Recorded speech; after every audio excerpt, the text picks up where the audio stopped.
First of all, shout out to Comedy Hype for getting this great interview with a Hope Flood. This interview actually really, well, the last interview had me crying, but this interview just was like, oh my God, I was blown away about the whole DL situation. He had an affair with a young lady and they ended up having a child. That child is no longer here. Rest in peace. Here is the interview. Got a girl pregnant who was also a friend of mine. Okay. And she was a comic, and then the baby died. The baby got murdered. Yeah. And it was a tough time for all of us because we were all so very close. Comedians is a close-knit thing here. We have friendships, 30, 40-year friendships where our kids have grown up together and things like that. We've been to each other, graduations and parties, and we buried some people, and things like that. So we're very close-knit, and I don't hang out with him or anything, but when we see each other, we get in a corner and people in his camp are like, who is she to you? And he's like, just chill. This is the part that gets really deep for me. I don't hold anything against anybody else. I love how she speaks about the comedians and the community that they were, how they lost people. Things happened and they came together. Now, this whole thing with DL was a surprise to me. I think I remember hearing something about an affair. You know how people talk and stuff like that. And so long ago, she said it was on cell phones. But of course, we never know the background and behind the scenes. He just didn't stand up as a man to deal with it. And so he blames himself a lot for what happened to the baby. And the baby got murdered by her boyfriend. Yeah. And he feels like if he had told his wife, stepped up, did what he needed to do, maybe that kid would still be alive. And so he carries that. Yeah. And even though she was my friend as well, and I felt for her as a mother because her and I had been doing plays and stuff together. Right. And it's the incident basically, we were doing a play at the time, and I'm a single mother, but I've always had my son with me. Yeah. And the reason is because I was molested in my own family. So I feel like if my blood would do it to me, then the world ain't got nothing for me.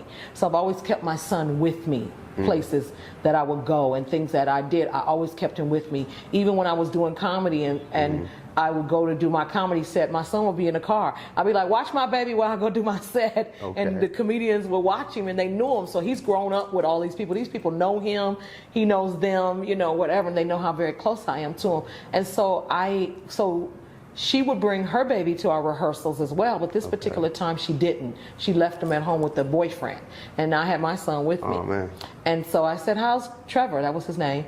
And she said, you know what? Every time I got ready to leave, that's why I was late, he would scream bloody murder. I had to go back 5 or 6 times. But she left him with the boyfriend. Right. She says, I'm going to call. This is before cell phones. So she went to the office and called, and the boyfriend said that the baby fell and hit his head, and she left. And then I guess they rushed him back to the hospital, and then I believe the hospital was negligent.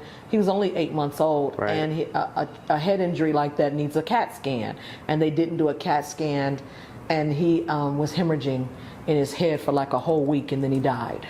Wow. And everything, and that got.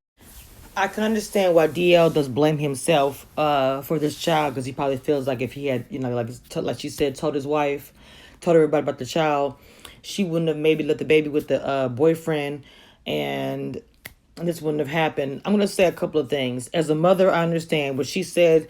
Hope said when she was, single mom with her kid went everywhere she went. I get that.